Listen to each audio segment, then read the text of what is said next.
बहुत सी कहानियाँ लिखी हैं, बहुत से उपन्यास लिखे हैं। कहानियाँ बांग्ला, पंजाबी, उर्दू, उड़िया और कन्नड़ में तर्जुमा हुई हैं।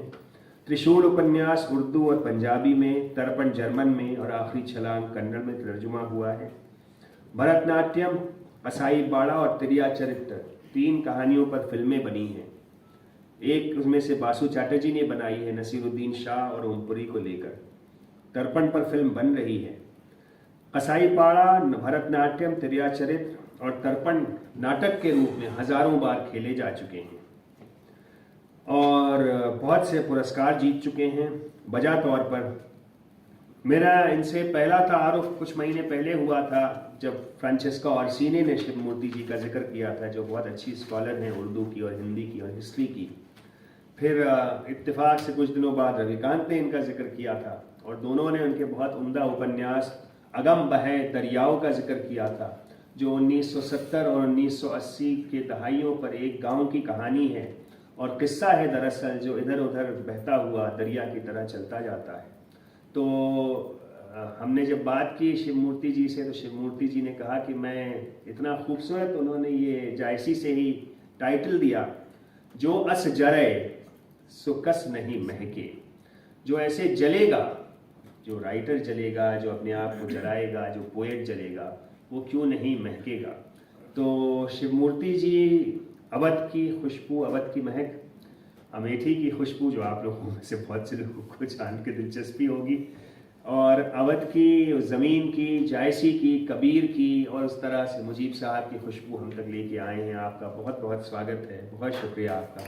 और मैं बहुत मसरत और बहुत खुशनसीबी के जज्बे के साथ आपकी दावत देता हूँ।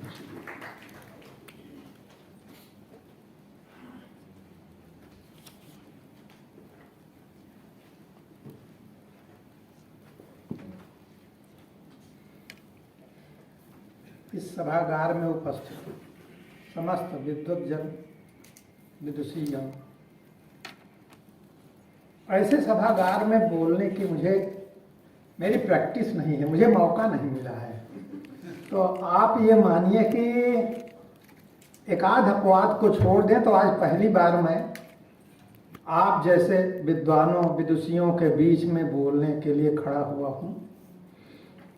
तो हो सकता है कि कहीं असहमति जैसी भी बात अगर आए, उसका कारण ये हो सकता है कि मुझे फोक पर और ओरल कल्चर जो हमारे क्षेत्र का है, अवध का है या हमारे जिले का है, उस पर भी बोलने के लिए मुझसे उम्मीद की गई है।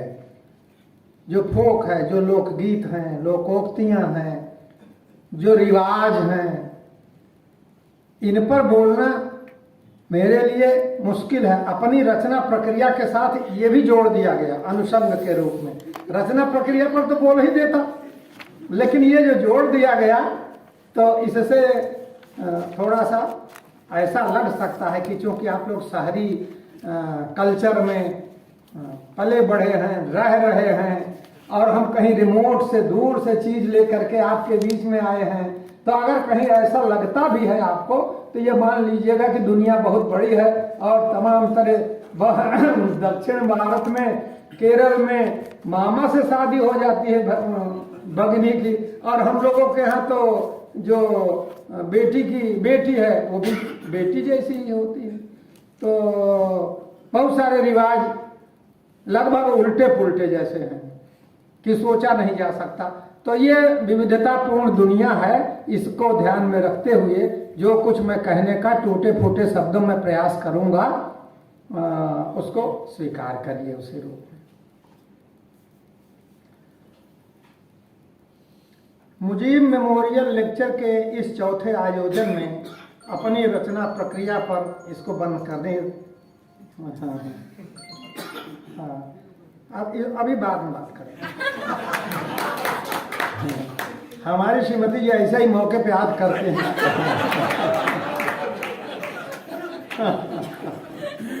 वहां से भी वो देख ली कि हम कुछ गलत तो नहीं बोल रहे हैं।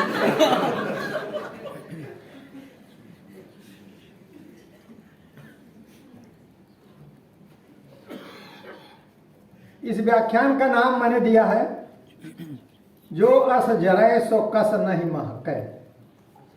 यह मैं अपने पात्रों के लिए भी कह सकता हूँ, मुजीब साहब के लिए भी कह सकता हूँ और महाकवि जायसी जी के लिए भी कह सकता हूँ। इसलिए मैंने यह पद चुना इस भाषण के शीर्षक के रूप में। इस मेमोरियल लेक्चर के पिछले 3 वक्ताओं के संस्मरण सुनकर असगर वजाहत साहब के एक प्रकाशित संस्मरण तथा महमूद फारूकी साहब के लेख पद्मावत और अब्बू की बानी पढ़कर मुजीब रिजवी साहब के व्यक्तित्व की एक मुकम्मल तस्वीर सामने आ जाती है। सबको चश्मा पढ़ने के लिए लगता है, मुझे उतार देना पड़ता है। इसमें उनके शोध ग्रंथ सब लिखनी के लिख संसारा, पद्मावत और जायसी की दुनिया में अभिव्यक्त विचारों और व्याख्याओं को मिलाकर देखा जाए तो उनकी मानसिक दुनिया का पूरा खाका स्पष्ट हो जाता है। यह भी याद करके अच्छा लग रहा है कि मुजीब साहब से रूबरू होने के 2-1 मौके मुझे भी मिले थे। यह उन दिनों की बात है जब मेरे मित्र अब्दुल बिस्मिल्लाह ने जामिया के हिंदी विभाग में अपनी ज्वाइनिंग दी थी। हिंदी विभाग के लिए और फिर विभिन्न पदों पर रहते हुए मुजीब साहब ने पूरी जामिया यूनिवर्सिटी के लिए जितना किया उस योगदान को भुलाया नहीं जा सकता और उनके नाम पर शुरू किया गया यह मेमोरियल लेक्चर उनके योगदान के प्रति आभार व्यक्त करने का एक उल्लेखनीय उपक्रम है। अच्छा संयोग यह भी है कि जिन महाकवि मलिक मोहम्मद जायसी पर मुजीब साहब ने शोध किया वे मेरे पड़ोसी हैं, मेरे जिला जवार के हैं। वैसे तो क्षेत्रवाद अच्छी चीज नहीं है, लेकिन जब इसके माध्यम से किसी बड़ी शख्सियत से जुड़ने का मौका मिलता है तो आदमी शर्माते शर्माते भी जुड़ ही जाता है। और इस तरह जोड़ने पर हमारा और जायसी साहब का न सिर्फ जिला एक ठहरता है अमेठी, बल्कि बोली भी एक ठहरती है अवधी। इतना ही नहीं, कविता कहिए या साहित्य अथवा उसके लोक पक्ष से जुड़ने की जो पहली स्मृति मेरे मानस पटल पर दर्ज है वह भी महाकवि जायसी से ही जुड़ती है, जिसका उल्लेख मैं करने जा रहा हूं। तो इस तरह मैं और मुजीब साहब दोनों लोग महाकवि के दोनों बाजू खड़े दिख सकते हैं। इस मेमोरियल लेक्चर में बोलने के लिए जो विषय सुझाया गया है वह है creative journey of Shivmurti and the role of folk and oral culture in north India. हम अपनी बात की शुरुआत role of folk and oral culture से करते हुए अपनी रचना प्रक्रिया, लेखन का उद्देश्य और उसकी सिद्धि तक की चर्चा तक ले चलेंगे। उस समय मेरी उम्र रही होगी 6-7 साल की। द्वार पर खेल रहा था कि एक अत्यंत वृद्ध व्यक्ति आते दिखे। वे कमर से पूरी तरह झुके हुए थे। उनका चेहरा उनकी कमर से नीचे तक पहुंच रहा था। मैं पहली बार किसी को इस तरह झुककर चलता हुआ देख रहा था। वे कूबे बाबा थे, बढ़ई थे, जुआठ की मरम्मत करने आए थे। जुआठ जुआ जिसमें बैलों को नाधा जाता है। उनका परिवार नहीं था, अकेले थे, इसलिए 80 पार की उम्र में भी काम करना पड़ता था। पिताजी ने उन्हें देखा तो जोर से आवाज दी, आइए बाबा, पहले पानी पीकर थोड़ा दम मार लीजिए, धूप बहुत तेज है। पिताजी ने मुझे गुड़ पानी लाने के लिए कहा। कुएं बाबा ऊंचा सुनते थे। वे पास आकर लकड़ी के एक मोटे बोटे पर बैठे, अंगोछे से चेहरे और गर्दन का पसीना पोंछने लगे। थोड़ी देर तक हालचाल पूछा जाता रहा। फिर पिताजी ने उनके कान के पास मुंह लाकर कहा, कहिए तो जब तक पानी आ रहा है हम लोग कुछ सत्संग कर लें। एक पद अधूरा है, उसी को पूरा करना है। इस तरह की छेड़छाड़ वे आपस में करते रहते थे। कूबे बाबा ने मुस्कुराकर पिताजी की ओर देखा, मतलब वो तैयार हैं। पिताजी ने कहा, बताइए ये कैसे होगा। मुहम्मद बिरध जो नहीं चला, काहे चलत भूमि टेक। मुहम्मद बिरध जो नहीं चला, जो झुक गया, तो काहे चलत भूमि टेक। कुबे बाबा और पिताजी के बीच हुए इस सत्संग का उल्लेख मैं यहाँ इसीलिए कर रहा हूँ कि उत्तर भारत के साहित्य के उस ओरल कल्चर की एक झलक दी जा सके। वरना बढ़ाई का काम करने वाले कुबे बाबा की इस प्लेटफार्म पर एंट्री का कोई तुक ही नहीं बनता है। कुबे बाबा ने चुभला चुभला कर गुड़ खाया, पूरा 1 लोटा पानी पिया, अंगोछे से मुंह पोंछा, फिर सिर उठाकर पोपले मुंह से मुस्कुराते हुए कहा, एक बार फिर पूछिए। पिताजी ने दोहराया, मुहम्मद बिरध जो नहीं चला, काहे चलत भूमि टेक। और कुबे बाबा ने तुरंत जोड़ा, जोबन रतन हैरान है, मक धरती पे हो। मोहम्मद बिरध जो नहीं चला, काहे चलत भूमि टोए, तो जोबन रतन हैरान है, मक धरती पे हो। इसके बाद दोनों लोग एक दूसरे की आंखों में झांकते हुए देर तक मुस्कुराते रहे। बाद में पिताजी ने मुझे इस दोहे का अर्थ बताया कि वृद्धावस्था में जायसी भी कुबे बाबा की तरह झुककर चलने लगे थे। उनकी उंगलियां जमीन को छूती हुई देखकर किसी ने पूछा होगा कि वे धरती को छूते हुए क्यों चल रहे हैं। जायसी ने बताया होगा कि मेरा यौवन रूपी रत्न खो गया है, ढूंढता चलता हूं कि क्या पता धरती पर कहीं पड़ा हुआ मिल जाए।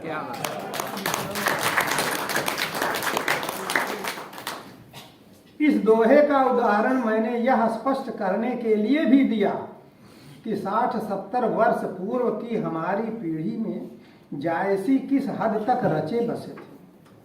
मैं खुद अपने बचपन में उनकी मजार पर हर वर्ष लगने वाले मेले में 2 बार शामिल हुआ था, जबकि मेरे घर से उनकी मजार 8-9 कोस दूर है।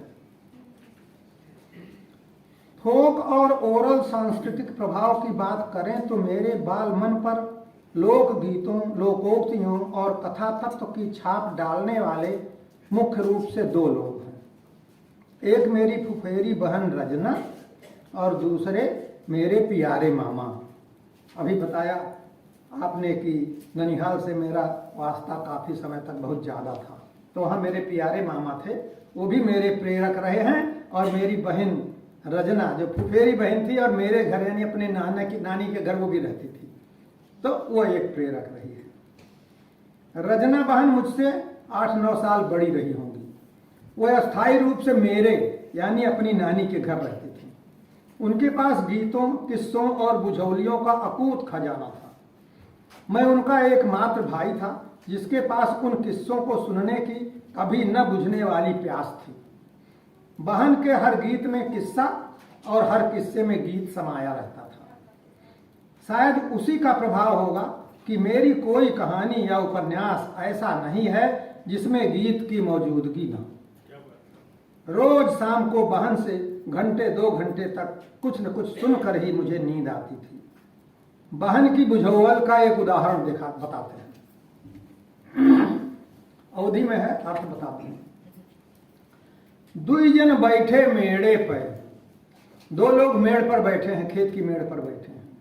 2 जन बैठे मेड़े पर, बिन गोड़े बिन मूड़े के, बिना पैर के हैं और बिना मूड़ के सिर के हैं। बिना सिर और पैर वाले 2 लोग खेत की मेड़ पर बैठे हैं। एक जन बोले, उनमें से एक ने कहा, आज बड़ी डर लागत बा, आज बहुत डर लग रहा है। दूसरे ने पूछा, केकर, किसका डर? पहला वाला बोला, जेकर 9 बित्ता के निकुना बा, जिसकी नाक 9 बित्ते की है, उसका बड़ा डर लग रहा है। तो के बताइस, मतलब उस डर के बारे में किसने बताया, कैसे तुम्हें पता चली कि 9 बित्ते वाले से आज खतरा होगा? के बताइस, जेकर मुंह सिया बा, जिसका मुंह सिल दिया गया है, उसी ने बताया है कि नववित्ता वाले से खतरा है। मुंह सिल दिए वाले जमाने से थोड़ा थोड़ा जब हम लोग नजदीक पहुंच रहे हैं तो आप जान सकते हैं कि यह यौवन कितनी प्रासंगिक है। तब जिंदगी भी आज की तुलना में, अच्छा बूझिए आप लोग, है ना कठिन? तब जिंदगी भी आज की तुलना में ज्यादा कठिन थी। 14-15 साल की उम्र में ही बहन उस जिंदगी की असलियत से परिचित हो गई होगी। तभी तो उसकी झोली में जिंदगी के कड़वे यथार्थ से जुड़ी कहानियां भी कम नहीं थी। एक छोटी सी वानगी देखिए। गांव के एक परिवार में खाने पीने की तंगी थी, गरीबी थी। जाड़े के महीने में गांव में खाने पीने का संकट और गहरा हो जाता था। कोई फसल तैयार नहीं रहती थी। घर की बहू अपने ससुर के सामने रोज खाने के लिए एक थाली में उबले हुए आलू दे जाती थी।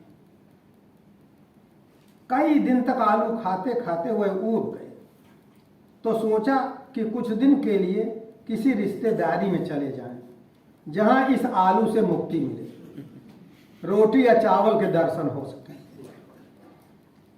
बगल में नदी बहती थी और नदी पार करते ही थोड़ी दूर चलने पर उनकी बहन का घर था, तो सोचा चलो बहन के घर चलते हैं।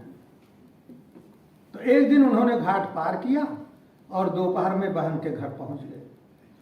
मान लीजिए उस घाट का नाम था उजियार घाट। जब बहन के चौके में खाने बैठे तो वहां भी थाली में उबले हुए आलू ही आए। रजना बहन बहुत नाटकीय ढंग से सुनाती थी। बुजुर्ग ने उन आलुओं से हाथ जोड़कर पूछा, हे आलू महारानी, मैं तो सबसे नजदीक वाले घाट उजियार घाट को पार करके आया, तो यहां पहुंचते पहुंचते दोपहर हो गई। तुम कौन सा घाट पार करके आई कि मुझसे पहले यहां पहुंच भी गई और पहुंचकर उबल भी गई? कहने का मतलब कि 15-16 साल की बहन के पास अपने 8-9 साल के भाई को सुनाने के लिए इस तरह के किस्से भी रहते थे। प्यारे मामा जब तक गांव में रहे उनके जिम्मे एक ही काम था, जानवरों को चराने का। तब जानवरों को चराने का काम आज की तरह मुश्किल नहीं था। आज तो कहीं चारागाह ही नहीं बचे हैं। उस समय मामा के घर के सामने मील भर तो परती जमीन थी, उसके बाद जंगल और नदी। घर से सुबह गाय, भैंस और भेड़ बकरियों का झुंड एक बार जंगल की तरफ हाँक भर दीजिए, उन्हें अपना कर्तव्य और गंतव्य दोनों का पता होता था। जंगल और परती में चरकर नदी में पानी पी लेना है, फिर चरना है, फिर पीना है, और शाम को लौटकर अपने खूंटे पर खड़े हो जाना है। तो चरवाही का कोई काम नहीं रहता था। जानवरों को हाँक कर सारे चरवाहे किसी घने पेड़ की छाया में डेरा डालते। चरवाहों में 8-10 साल से लेकर 14-15 साल तक के 4-5 लड़के और 2-3 लड़कियां। उनके बीच प्यारे मामा ही अकेले 20-22 साल के थे, सबसे बड़े और सबके अगुआ। वहां नाचने गाने या खेलने के अलावा कोई काम नहीं रहता। प्यारे मामा बांसुरी बहुत मोहक बजाते थे। बांसुरी बजाकर थक जाते तो छुट्टा गीत गाते, बिरहा गाते, कभी कभी नाचते। बिरहा ऊंची आवाज में गाया जाने वाला पंवारा होता है। ऊंची आवाज में शायद इसलिए कि परती और जंगल में आबादी तो होती नहीं, रास्ता चलते लोग या जंगल में लकड़ी बीनती औरत ही श्रोता होती हैं। 1.5-2 किलोमीटर के दायरे में 10-20 श्रोता, तो उन तक आवाज पहुंचाने के लिए आवाज ऊंची तो करनी पड़ेगी। तब मैं दर्जा 1-2 में पढ़ता रहा होऊंगा। गर्मी की छुट्टियों में मामा के घर जाता तो प्यारे मामा के साथ जानवरों को चराने चला जाता। मुझे प्यारे मामा की यह दुनिया इतनी अद्भुत, इतनी रंगारंग लगती कि मन करता कि अब यह जीवन प्यारे मामा के संग जानवरों को चराने में ही गुजार दूंगा। 13-14 की उम्र तक लड़के भले मूढ़ के मूढ़ रह जाते हों, लेकिन लड़कियां शरीर से भले पूर्ण विकसित न हों, मन और समझ से विकसित हो जाती हैं। उनसे मिलने वाली मौन प्रशंसा का भाव ही रहा होगा जिससे प्यारे मामा ने अपने लिए एक आनंद लोक का निर्माण कर लिया था। अब उन्हें बाहर के किसी से कुछ नहीं चाहिए था। हम सारे श्रोता और प्रशंसक मुग्ध भाव से उनका नाचना गाना देखते सुनते और भाव विह्वल होते रहते। इन्हीं श्रोताओं में वह लड़की भी थी जो जब तरुणाई पर आई तो अपने बवंडर में प्यारे मामा को ऐसा उड़ाया, या ऐसा भी कह सकते हैं कि उसकी तरुणाई के बवंडर में प्यारे मामा ऐसा उड़े कि गांव देश के परिदृश्य से हमेशा के लिए ही गायब हो गए। लेकिन उसकी बात आगे। अभी मैं प्यारे मामा के पमारों से एक आध उदाहरण देना चाहूंगा कि कैसे वह लोक की कोख से उपजते हैं और लोक के व्यवहार को प्रभावित करते हैं। कुछ पंक्तियां जो उसी समय की सुनी हुई हैं लेकिन अभी तक स्मृति का हिस्सा बनी हुई है।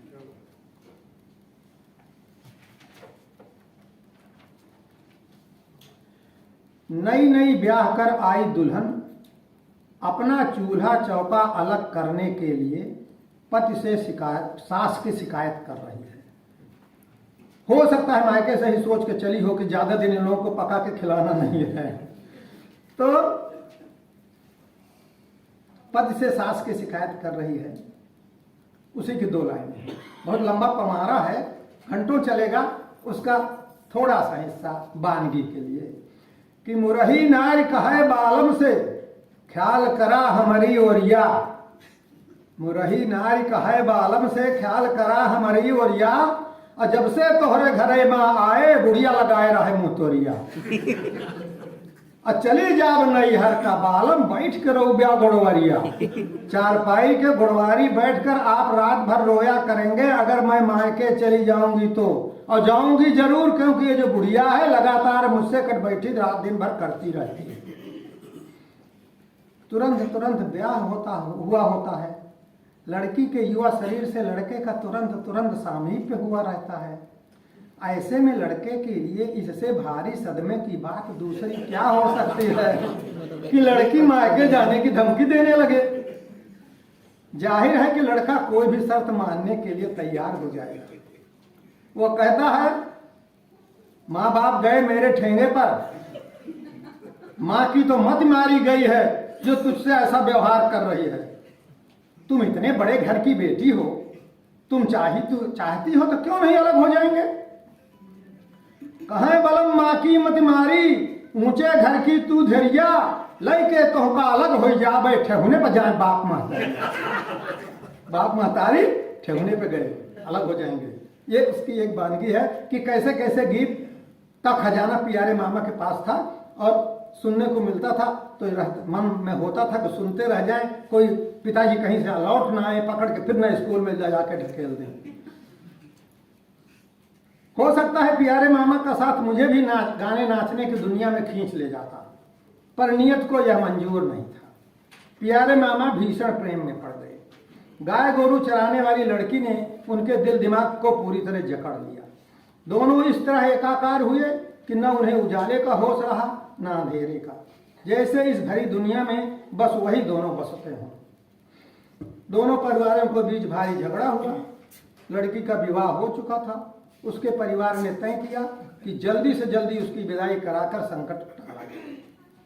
जिस रात सुबह लड़की की विदाई होनी थी उस शाम से ही प्यारे मामा की बांसुरी गांव के बाहर उस पेड़ के नीचे बजने लगी जिसके नीचे सारे चरवाहे इकट्ठा होते थे।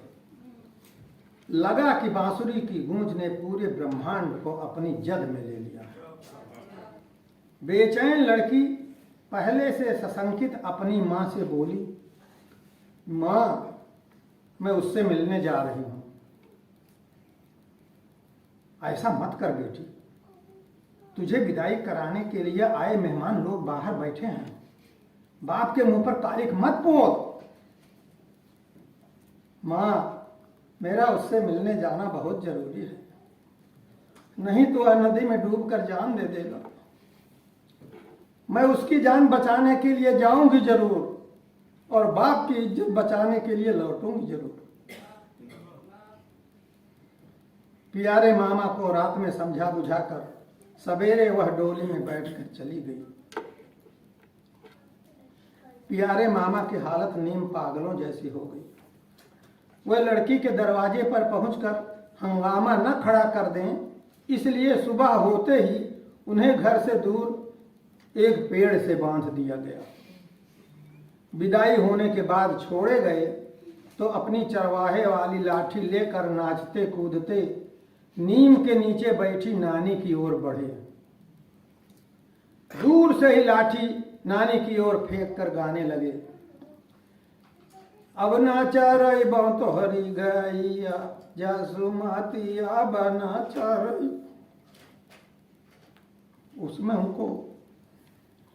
उनका पागलपन देखते, उनका उस तरह नाचना देखते, और नानी का उनके पागलपन को देखता हुआ देखते तो किसी की भी आंख में आंसू आ जाते। अब न चराई तोहरी गैया। यशोदा माई, अब यह चरवाही की लाठी संभालिए। अब आपकी गाय प्यारे मामा नहीं चराएंगे, अब आपकी गाय प्यारे नहीं चराएंगे, मामा तो मेरे मुख से निकल गए। उसी शाम प्यारे मामा कमाने के लिए परदेश अहमदाबाद चले गए। जिस परिवार का लड़का इस तरह प्रेम में पड़ता है उस परिवार को तो उतनी बदनामी नहीं महसूस होती, लेकिन जिस परिवार की लड़की ऐसे प्रेम में पड़ती है उनका तो गांव में मुंह दिखाना मुश्किल हो जाता है। यह स्थिति कमोबेश आज भी हर इलाके में है। कभी कभी तो इसकी इतनी हिंसक प्रतिक्रिया होती है जिसके लिए ऑनर किलिंग शब्द का इजाद किया गया है। लेकिन लोक मानस को टटोलने निकले तो ऐसे उदाहरण मिल जाते हैं जिसमें प्रेम में डूबे ऐसे प्राणियों के लिए सहानुभूति के बोल भी मिलते हैं। एक गीत की ऐसी ही एक पंक्ति मुझे एक लोक कवि से सुनने को मिली थी। सुनने को तो पूरी मिली थी, मुझे एक पंक्ति ही याद रह सकी। जो कि आओ मेघ बहो पुरवा, जो कि आओ मेघ बहो पुरवा, गोरी मीत मिलन को जान। जो कि आओ मेघ बहो पुरवा, गोरी मीत मिलन को जान। गोरी अपने मीत से मिलने के लिए निकली हैं। ऐसे माहौल को सुहाना बनाने के लिए बादलों से अपेक्षा की जा रही है कि वे धरती की ओर झुक आएं, और पवन से उम्मीद की जा रही है कि वह पूर्वा बहे, यानी पूरब से पश्चिम की ओर बहे, जिससे वातावरण में ठंडक आ जाए। इसी औदार्य का एक क्लासिक उदाहरण याद आ रहा है। ब्रजभूमि से उपजी राधा कृष्ण की प्रेम कथा ने उत्तर भारत में ही नहीं पूरे भारत में परकीय प्रेम की महत्ता को ऊंचाई दी है। राधा को कृष्ण से मिलने जाना है, वह कृष्ण को पूर्व सूचना दे रही हैं किसी के माध्यम से, समझिए कवि के माध्यम से या हवा के माध्यम से। वही कदम तरे ब्रजराज आज हम आऊबो, वही कदम तरे ब्रजराज आज हम आऊबो। जिस कदम के नीचे मिला करते थे कृष्ण और राधा रोज, राधा उनको संदेश दे रहे हैं कि आज हम उसी कदम के पेड़ के नीचे मिलने के लिए आएंगे। कंत जवाई सोआई सेज पर, कंत जवाई सोआई सेज पर, सब विधि अवसर पाई आज हम आऊबो। पतिदेव को भोजन कराकर उनको बिस्तर पर सुलाकर सारा काम खत्म करके आज मैं आपसे मिलने उसी कदम के पेड़ के नीचे आऊंगी। यह भी हमारे लोग में यह जो कंत और प्रेमी को एक साथ चाहने और दोनों से एक साथ निभाने का औदार्य है, उसकी स्वीकृति लोक में सनातन से रही है। जब एक पुरुष अपनी बचपन की दोस्ती को उम्र भर याद रखता है और उस पर गर्व करता है, तो स्त्री का अपने प्रेमी को याद रखना, उसके संपर्क में रहना कहाँ से अनुचित हो गया। उसे ससुराल जाते ही मायके का सब कुछ भूल जाने की बंदिश क्यों शुरू हो जाती है? कब से शुरू हो गई ये प्रथा? प्रेम भी तो मित्रता का सघन रूप ही है। हमारे फोक और ओरल कल्चर में वह खासियत भी जमाने से मौजूद है जिसे जादुई यथार्थवाद कहा जाता है, जिसे स्पेनिश उपन्यासों की खासियत बताई जाती है, मार्केज की, बोरखेज की और लोगों की। इसके भी उदाहरण हैं, कई उदाहरण हैं, एक कम से कम यहां प्रस्तुत कर रहे हैं। दमड़ी का तेल लायो। दमड़ी बहुत पुरानी जो करेंसी होती थी उसका सबसे छोटा, इस छोटी यूनिट जैसे एक नया पैसा होता था उससे भी छोटी दमड़ी। दमड़ी के गीत बहुत चलते हैं, उसमें दमड़ी ही बहुत बड़ी चीज थी। दमड़ी दुकरवा के तोहरी मुनरिया की, हाय राम हमारा मन उस पर लग गया है, हमें दे दीजिए नाम। इस तरह के बहुत सारे दमड़ी के गीत हैं। तो उसी तरह का एक गीत है कि दमड़ी का तेल लायो। सबसे छोटी यूनिट जो करेंसी की है उससे हम गए बाजार से तेल लाए, कड़वा तेल, सरसों का तेल, और अर्र पोयो बर्र पोयो, उससे हमने अरा बनाया, बड़ा बनाया, तला, बड़ा बनता है ना दही बड़ा वाला, तो आया पूड़ी छान लिया, दही बड़ा बना लिया, इस तरह की चीजें उसमें हमने तला उस दमड़ी भर के तेल में जो बाजार से लाए। दमड़ी का तेल लायो, अर्र पोयो बर्र पोयो, सैया की टंगड़िया लायो। लास्ट में अपने हस्बैंड के पैर में भी लगाया मालिश करने के लिए, जैसा कि पत्नियां करती ही हैं, तो खाना पीना खिला के उनके पैर में भी लगा दिया। तो सैया की टंगड़िया लायो, थोड़ के अड़ाएगा। अड़ाएगा माने गिर गया, जमीन पर गिर गया। ठोस चीज गिरती है तो गिरना कहते हैं, लिक्विड गिरता है तो उसको अड़ाना कहते हैं हमारे अवधि में। तो थोड़ के अड़ाएगा, उसी मालिश वालिश के दौरान थोड़ा सा तेल गिर गया, थोड़ के अड़ाएगा तो नदी नारा बहेगा। उसी थोड़ा सा अड़ा जाने से नदी नाले बहने लगे उसी तेल की। थोड़ के अड़ाएगा तो नदी नारा बहेगा, और टिकुली के भाग से सैया मोरा बच गया। उस समय बहने से बच गया क्योंकि हमारे सुहाग का भाग्य था, हमने उसकी टांग पकड़ के खींच लिया, बहते बहते उसको बहने बच गया। तो जो जादुई यथार्थवाद है, मुझे लगता है एक बड़े उपन्यास में जितना 500 पेज में जादुई यथार्थवाद प्रस्तुत किया जा सकता है, उसना इस 2 लाइन में उसका एक हिस्सा हमारे लोक में भी मौजूद है। और एक ही नहीं है, बहुत हैं, दर्जनों सुनाए जा सकते हैं। समयाभाव के कारण एक उदाहरण ही मेरे ख्याल से काफी होगा। यही वह सांस्कृतिक पृष्ठभूमि और लोक का प्रभाव है जो मेरी रचनाओं में स्वाभाविक रूप से उतर आता है। शायद ही नहीं मेरी कोई कहानी हो जिसमें गीत की किसी पंक्ति का उपयोग न हुआ हो। मेरे नए उपन्यास अगम बह दरियाओं में ही 60-70 गीतों के अंश शामिल हैं।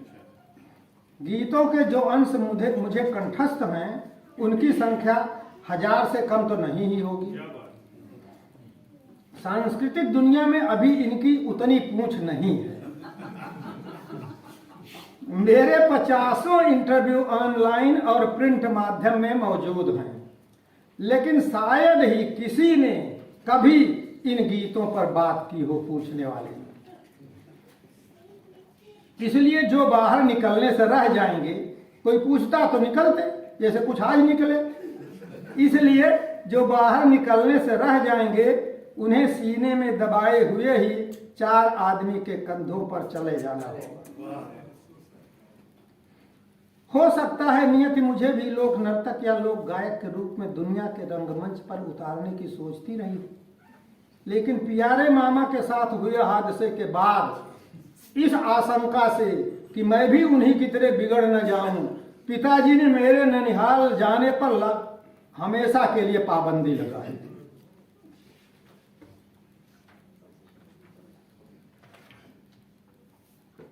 कैसे पड़ता है लेखन का बीज किसी जातक के मन में।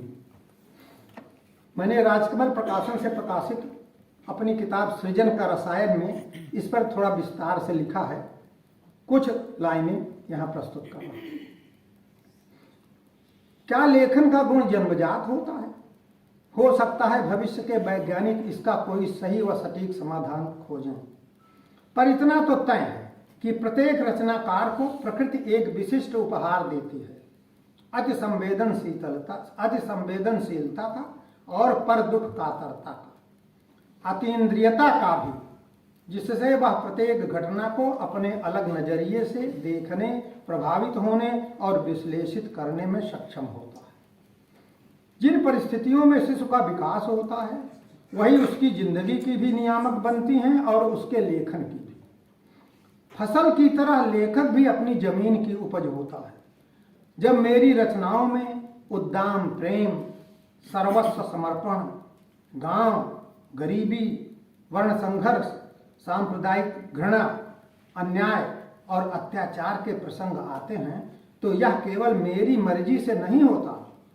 वक्त ने जिन अनुभवों को मेरे अंतःकरण में संजोया है, कलम पकड़ते ही, स्मृति का द्वार खुलते ही उन्हीं की भीड़ निकलकर पन्नों पर फैल जाती है। लोग अक्सर आश्चर्य करते हैं, कैसे कल्पना कर लेते हैं ऐसी साहसी नायिकाओं की, ऐसे जुझारू नायकों की। मैं कहता हूं कल्पना करने की जरूरत ही नहीं पड़ती। ऐसे पात्र हमारे इर्द गिर्द ही पाए जाते हैं। जरूरत है उन्हें पहचानने की, उनका काम ही उनकी पहचान है। हमारे इलाके में जायसी के नाम से एक उक्ति प्रचलित है, जो अस जरे सो कस नहीं महके। जो अपने आप को होम कर देगा, हमन कुंड में झोंक देगा, उसके जलने की सुगंध तो लोक में फैलेगी ही। हमारे पात्र हक के लिए, इंसाफ के लिए, सच्चाई के लिए, प्रेम के लिए, कर्तव्य के लिए, जबान के लिए स्वयं को होम कर देते हैं। इसलिए हमारे जैसे लेखक ही नहीं, पूरा इलाका उन्हें पहचान जाता है। आप क्या समझते हैं कि मेरी कहानियों की नायिकाएं बिमली, सुरजी, रजपतिया, केसर, कुच्ची आदि काल्पनिक हैं? पाले, संतोखी, तूफानी, बैताली, जंगू, विद्रोही क्या काल्पनिक हैं? यह सब अपने आप को होम कर चुके लोग हैं। इन्हीं को प्रासंगिक परिस्थितियों के बीच में रखकर चमका दिया जाता है तो इनका कद लार्जर देन लाइफ हो जाता है।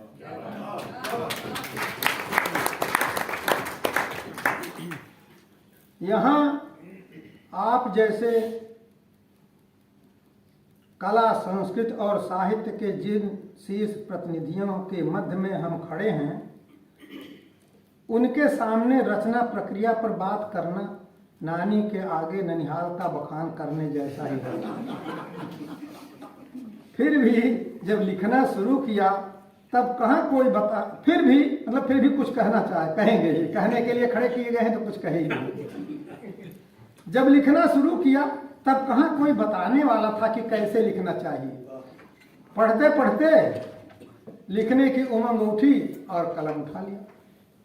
न कोई पूर्व तैयारी, न आउटलाइन, न नोट, न समरी। कथा की धुंधली सी झलक मिली और कुहासे में उसी का पीछा करते करते चल पड़े। कभी पकड़ में आ गई, कभी पकड़ में आते आते फिसल गई। शुरुआती कहानियां इसी तरह लिखी गई।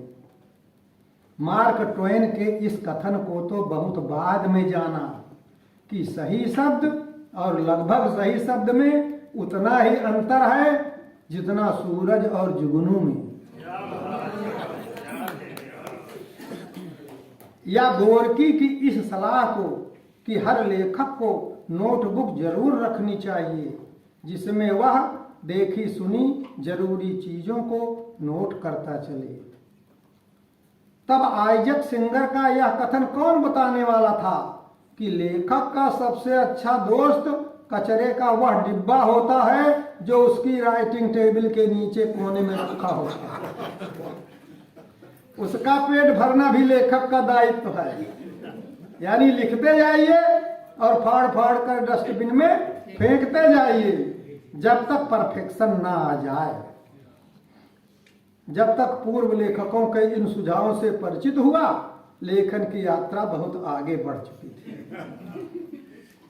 मुझे लगता है कि लेखक के मैं में कम से कम 2 व्यक्तित्व समाये होते हैं।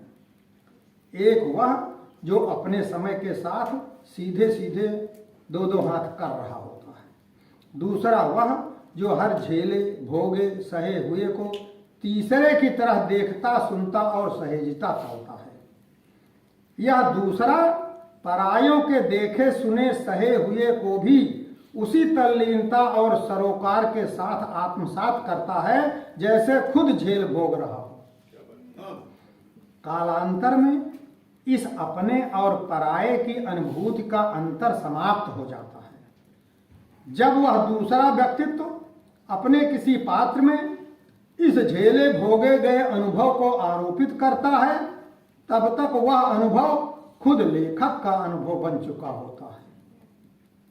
इसलिए काल्पनिक पात्र के काल्पनिक दुख को चित्रित करते समय निकलने वाले लेखक के आंसू असली आंसू होते हैं, वह काल्पनिक नहीं होते हैं। दिमाग के कंप्यूटर में कोई सिलेक्टर लगा रहता हो, तभी तो एक आदमी के लिए कोई घटना रोजमर्रा की सामान्य घटना होती है और दूसरा उसे अपनी स्मृति में टांक लेता है।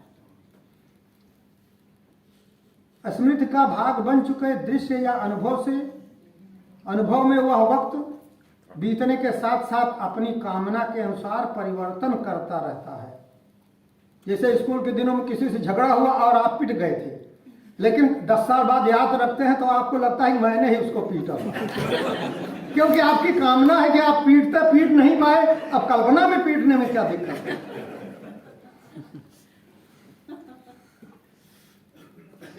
तो वक्त बीतने के साथ अपनी कामना के अनुसार लेखक उसमें परिवर्तन करता रहता है और कालांतर में इस परिवर्तित दृश्य को ही वह खुद भी असली दृश्य मानने लगता है। बाद का देखा सुना बहुत कुछ भूल जाता है, लेकिन कोई खास दृश्य, कोई रंग, कोई स्वाद, गंध, बोल, बिंब, संवाद, मुस्कान, तिरछी चितवन, भंगिमा, चाल सुरक्षित रह जाती है। यह सब लेखकीय स्व की पूंजी बनते चलते हैं। यह प्रक्रिया कभी कभी दुर्घटना के रूप में भी सामने आती है, जब किसी अन्य लेखक की लिखी हुई किसी रचना का कोई दृश्य या सोच कालांतर में लगता है कि इसको तो मैंने ही सोचा है और अपनी ही किसी रचना में उतर आता है। जब लोग बताते हैं ये तो उनका है, तो आप सोचते हैं करे ऐसा कैसे हो गया। अब थोड़ा इस बिंदु पर विचार कर लिया जाए कि लेखन किसके लिए होना चाहिए, किस लिए होना चाहिए, लिखने का उद्देश्य क्या होना चाहिए। क्या यश के लिए, क्या धन के लिए, क्या सम्मान पुरस्कार पाने के लिए। देखिए, निरंकुशता की ओर उत्तरोत्तर बढ़ते जाना सत्ता का स्थायी चरित्र होता है। सत्ता का स्थायी चरित्र होता है निरंकुशता की ओर धीरे धीरे धीरे बढ़ते चले जाना। और लेखक को आम जन का प्रवक्ता माना जाता है। इस प्रकार लेखक सत्ता का अस्थायी प्रतिपक्ष होता है। सत्ता का चरित्र यह भी होता है कि वह अपनी आलोचना बर्दाश्त नहीं कर पाती। साम दाम दंड या भेद जिस भी उपाय से अपनी आलोचना को दबाना संभव हो वह दबाती है। साहित्यकार को पद, प्रतिष्ठा, सम्मान, पुरस्कार से साधना पुराने जमाने से आजमाया गया हथियार है। संस्कृत में एक सुभाषित है, कौन याति वशम लोके मुखे पिंडेन पूरितः मृदंगम मुख लेपेन करोति मधुर ध्वनिम। जैसे मृदंग के चमड़े पर गीला आटा पोत दीजिए। मृदंग में 2 तरफ चमड़ा लगा रहता है, तो दोनों तरफ एक ही आवाज निकलती है, थोड़ा कर्कश निकलती है, लेकिन एक तरफ आटा गीला करके पोत दोगे तो दुम दुम दुम मधुर आवाज हो जाती है। ऐसे ही जो लेखक सत्ता का आटा अपने मुंह में पुतवा लेगा, उसकी आवाज हर हाल में मत सुनो।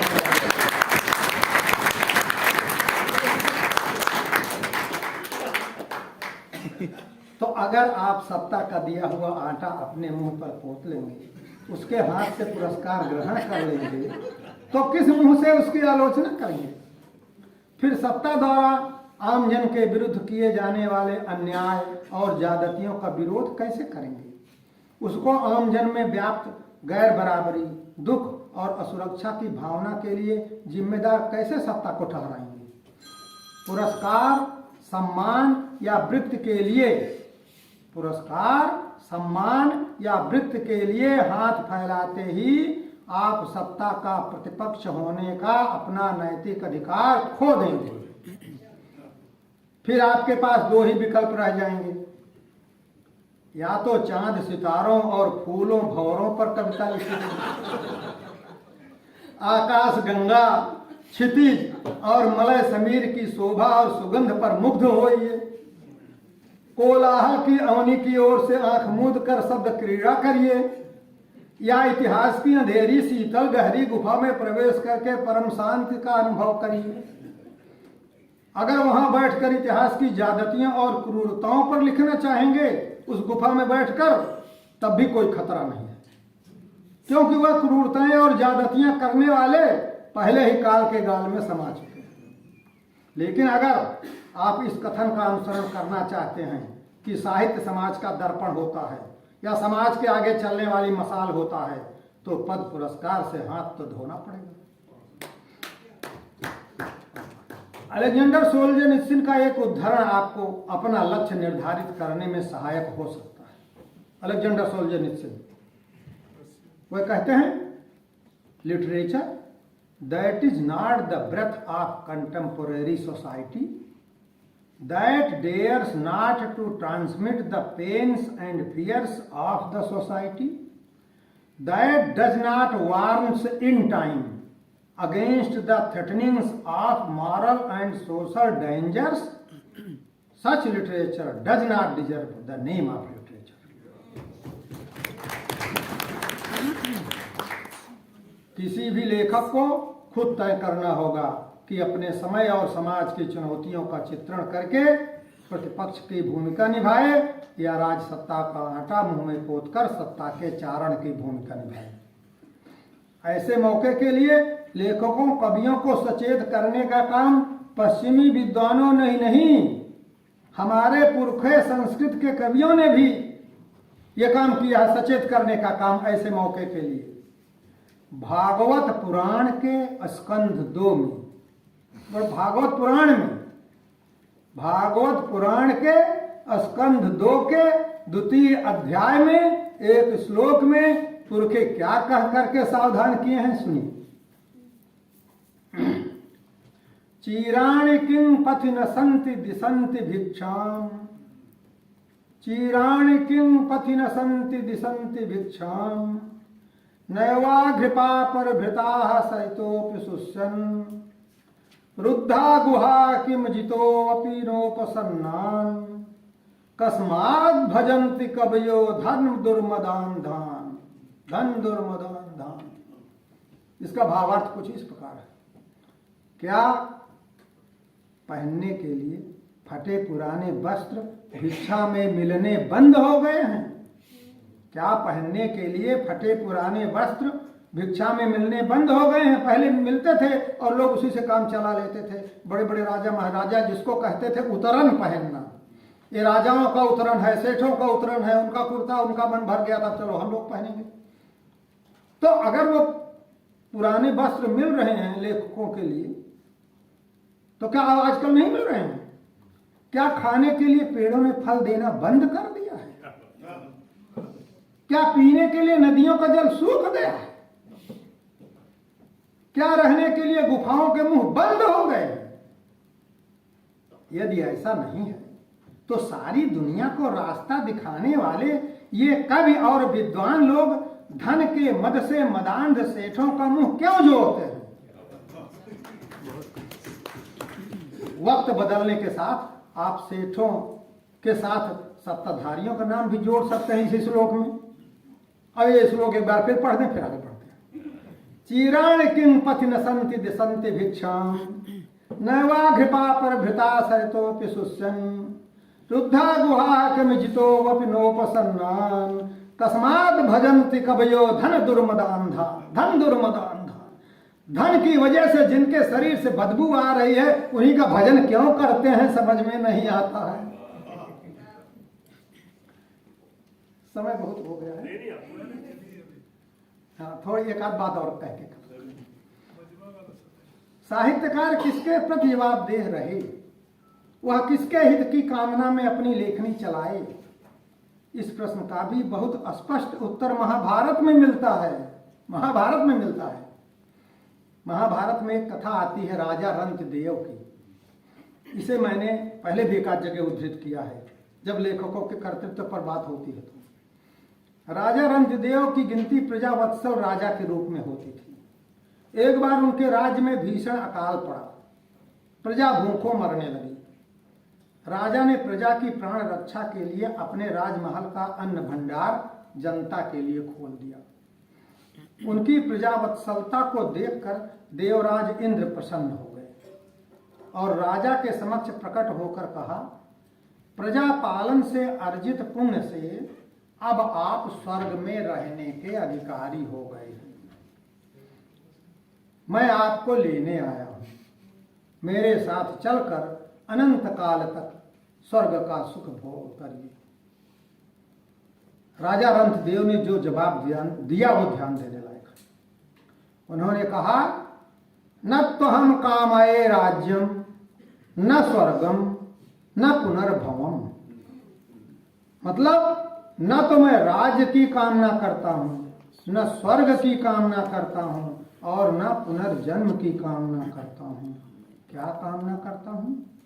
कामये दुख तप्तानाम प्राणिनाम आर्तनाशनम।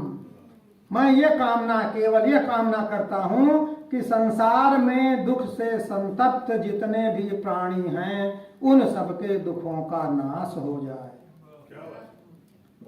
लोक मंगल की यही कामना एक लेखक की भी कामना होनी चाहिए। मैं जिस समाज और भूभाग में पैदा हुआ उसी का सुख दुख मेरा भी सुख दुख है।